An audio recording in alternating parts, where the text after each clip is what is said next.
Hey everybody, so today was supposed to be my video on my update with my prolotherapy. I was supposed to have my second treatment done when I went to Florida this past Friday. Unfortunately, the doctor and I changed direction. We wanted to get a more aggressive treatment going since I have done stem cell adipose, the one where they suck your fat off of the side and they inject it in an IV and in your back. And I've also done prolotherapy, and through these times that I've been going back, it didn't seem to be working that great because I don't know if you guys watched my previous videos, but I do suffer from EDS, Derkham's mast cell activation syndrome, dysautonomia, and POTS. So being that I have a connective tissue disorder and I have an immune issue with healing, and the mast cell prevents me from healing my body correctly, it's kind of harder to regenerate my tissues.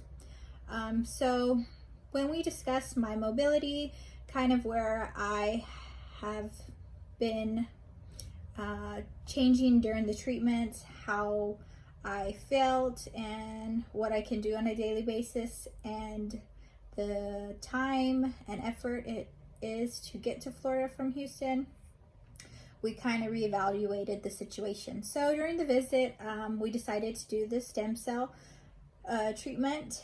We did the bone marrow treatment this time and discussed to start it that day. So when I went into the appointment, I went Friday around 1 o'clock, and when I went in for the treatment, first they started a IV.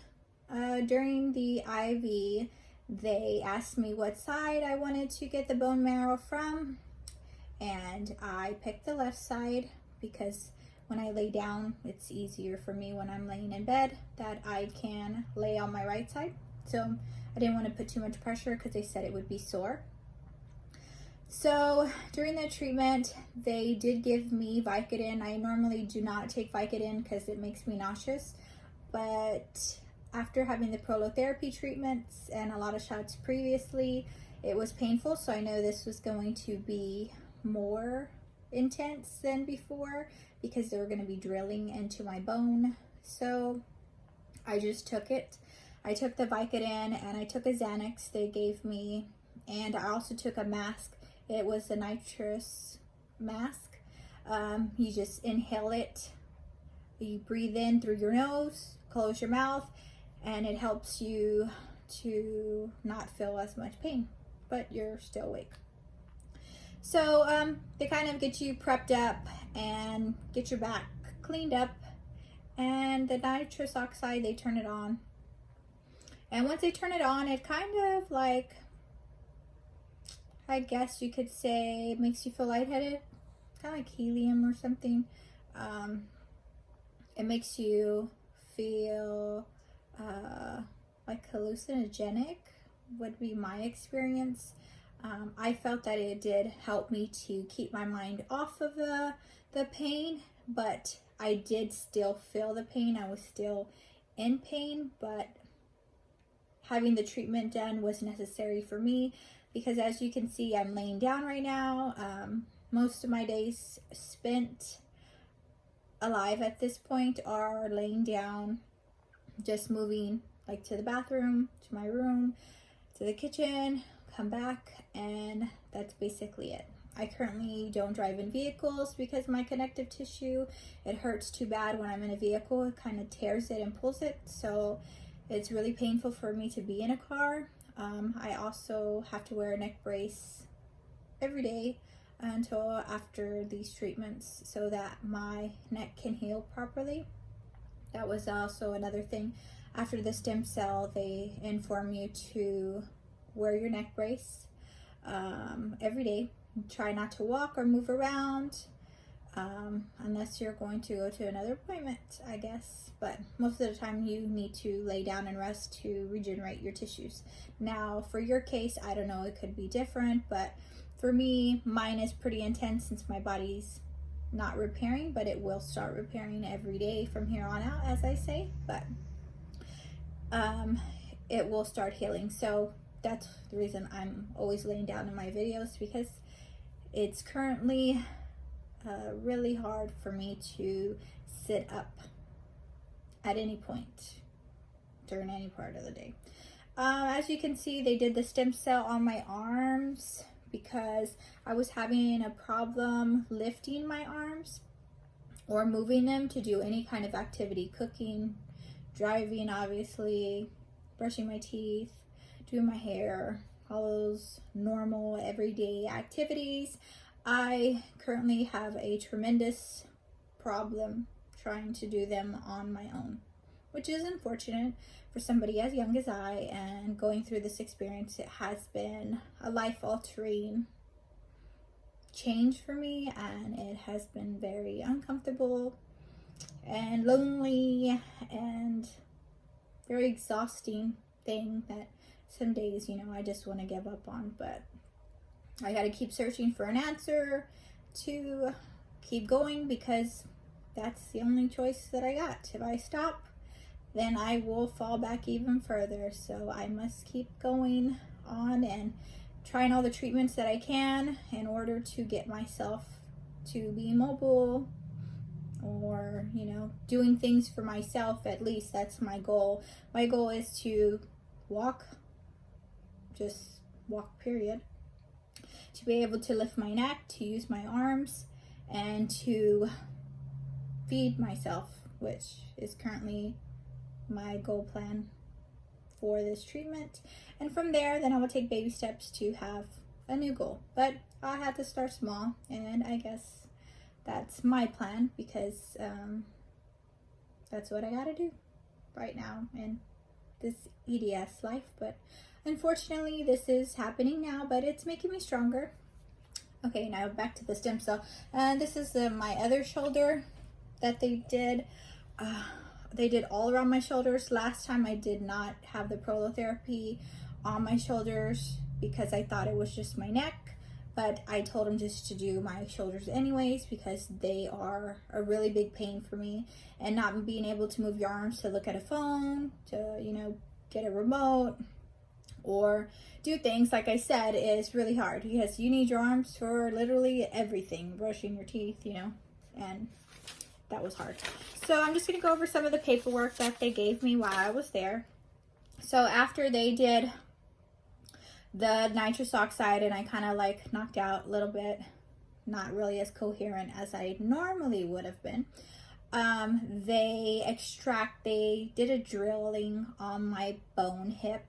If you watch another video, I will put the pictures up of the actual drill that they are doing during the surgery. I have some pictures of during the surgery procedure, and then I will show you them so that you can actually see what it looks like and see the room, how they kind of had it set up.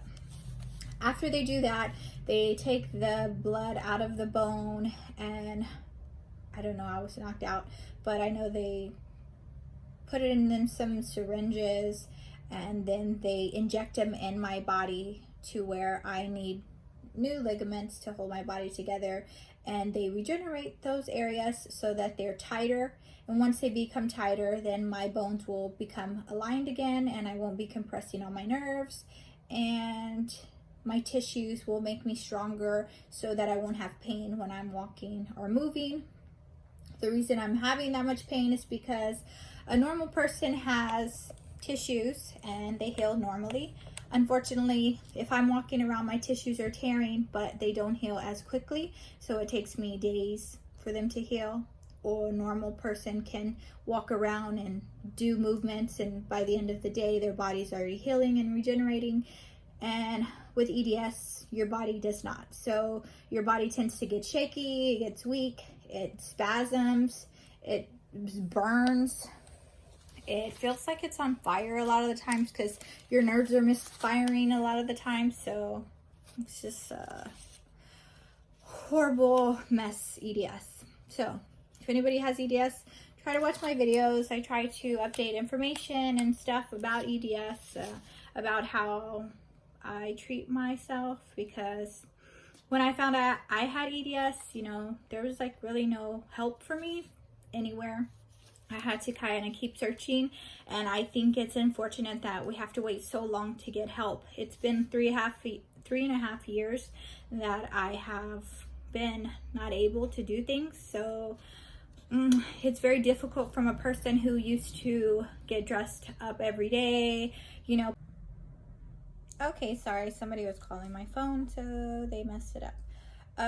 They messed up my recording. Anyways, so after they take the bone marrow out of your hip bone with a drill, they put it in these syringes and they inject them throughout your body wherever you're wanting the stem cell to be replaced.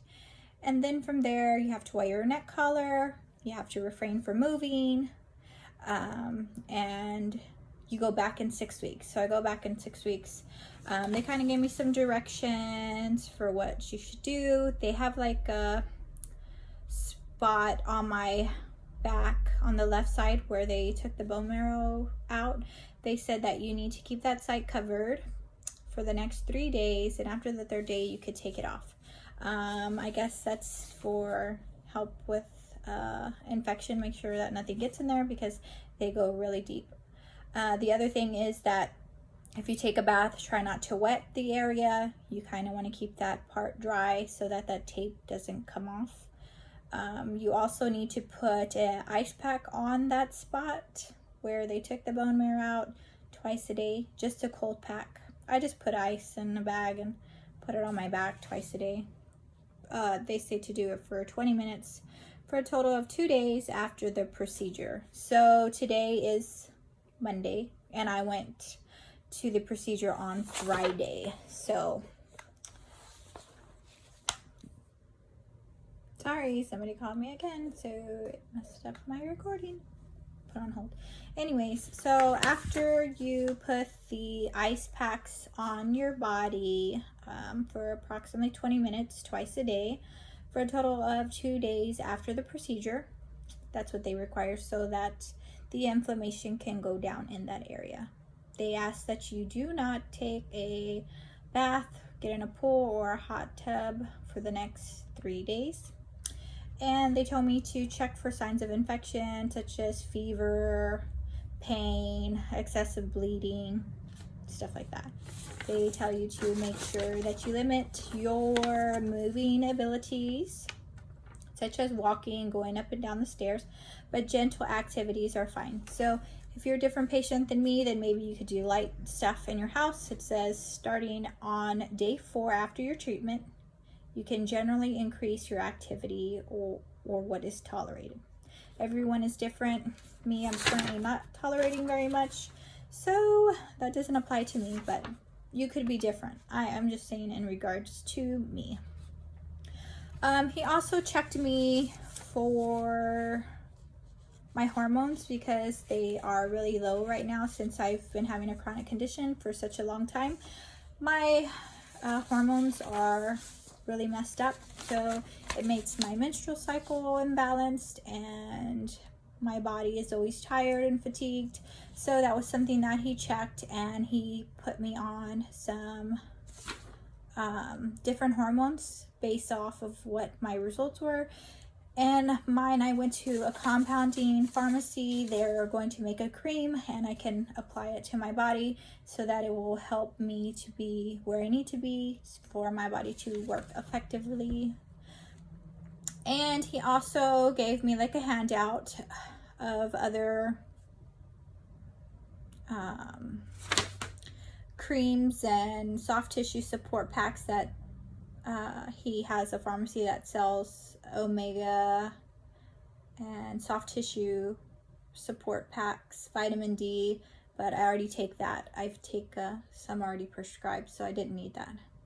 But he'll give you like a handout. It has like all the prolotherapy supplements and how to log on and how to purchase it, and he gives you like a code to register with and everything. He also gave me this. This is a picture of Dr. Ross Hauser, and he tells you all about like the things that are could be wrong with you during cervical instability, kind of your problems, headaches, fatigue, stomach issues, hormone issues, everything that has to do with your nerves that could show that you are having some hypermobility in a part of your neck or spine that could be causing neurological problems. But just to show you, this is Dr. Hauser, this amazing guy. And this was just like his little handout. And what else is this? I'm gonna have my bill of how much I paid.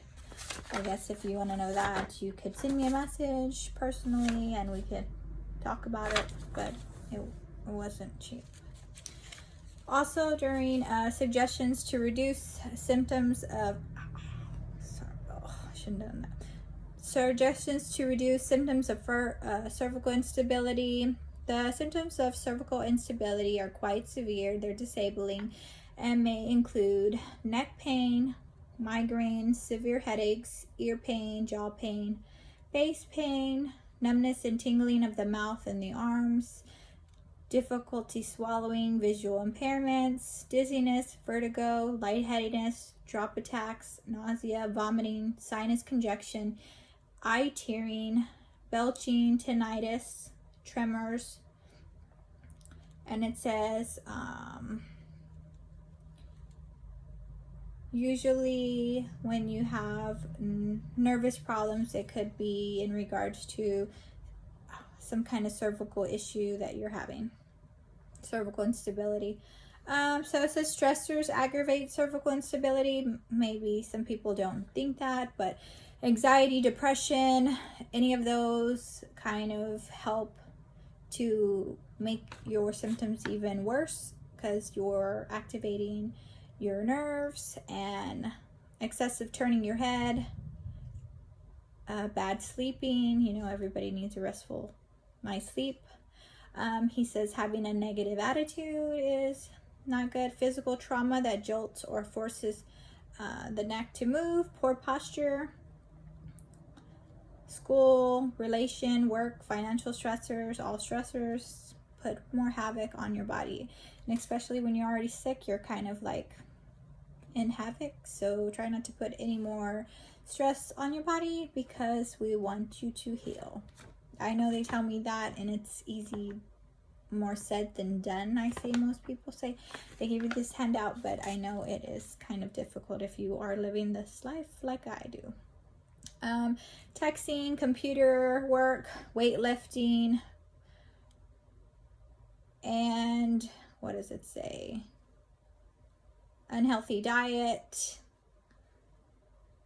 exercises, inadequate dietary salt intake.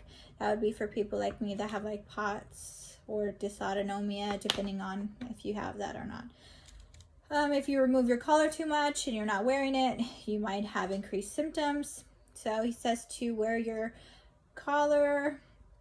You can even wear it while you're lying down. I don't like to because when I lay down, it has like a bump. So then the back of my head is not flat on the pillow. So it feels like I'm having to hold it up. That's why I don't do it. You can apply deep heat to the affected areas with the heating pad. Or you can take a bath with Epsom salt to help the muscles. You can also use Bengay or Deep Blue, I guess, some kind of, I like to use those little pads. They like sticky pads. You put them on. Mine are Salon Paws. Those are my favorite. Those are the ones I like. And then he said, what else? Let's see.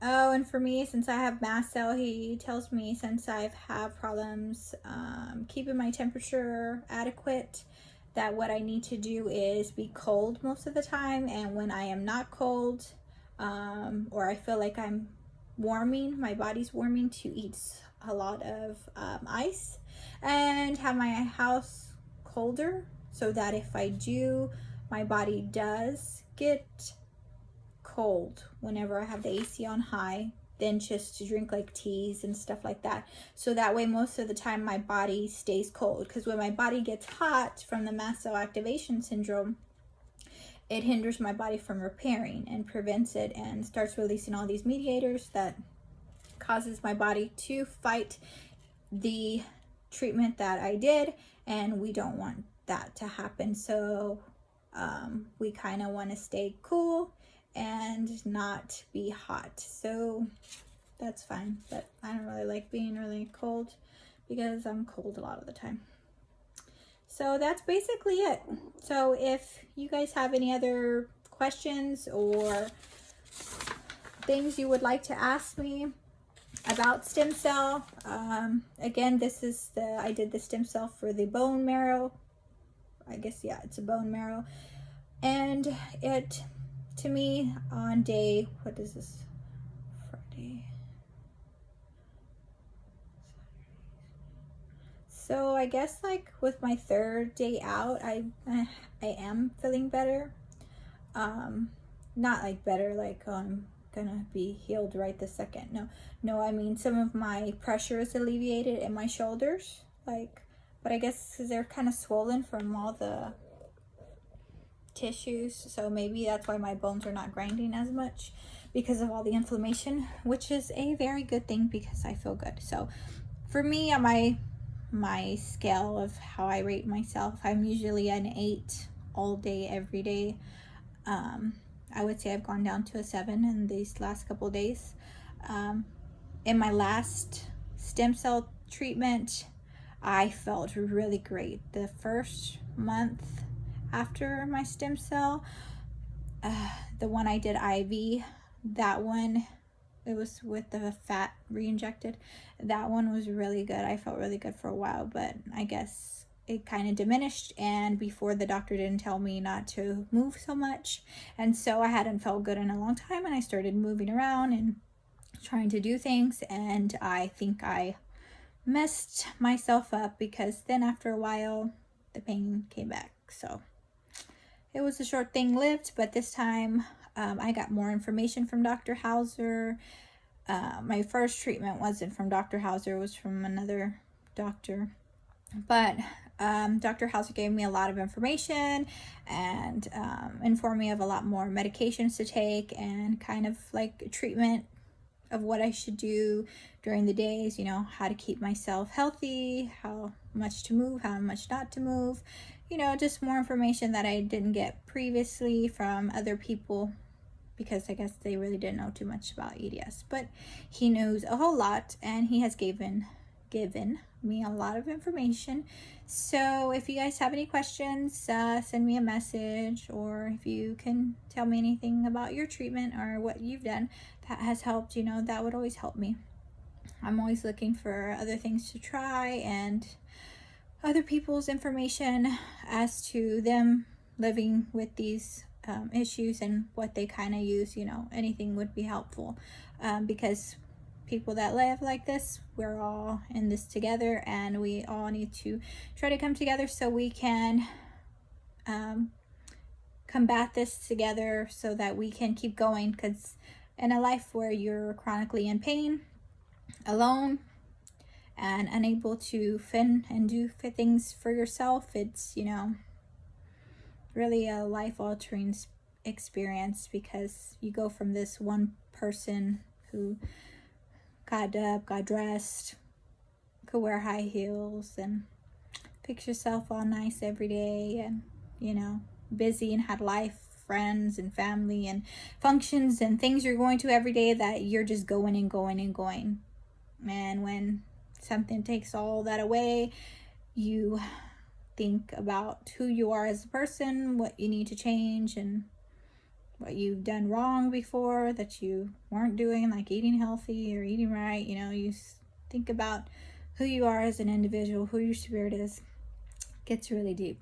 I've been in a lot of searching for things, I guess, since I've come to this part of my life, but it's another obstacle, and I'll get it. I gotta put on my big girl boots and keep going. But if you have any questions, send me a message, or if you want to give me anything, any details about your life, send me a message. I'm always here.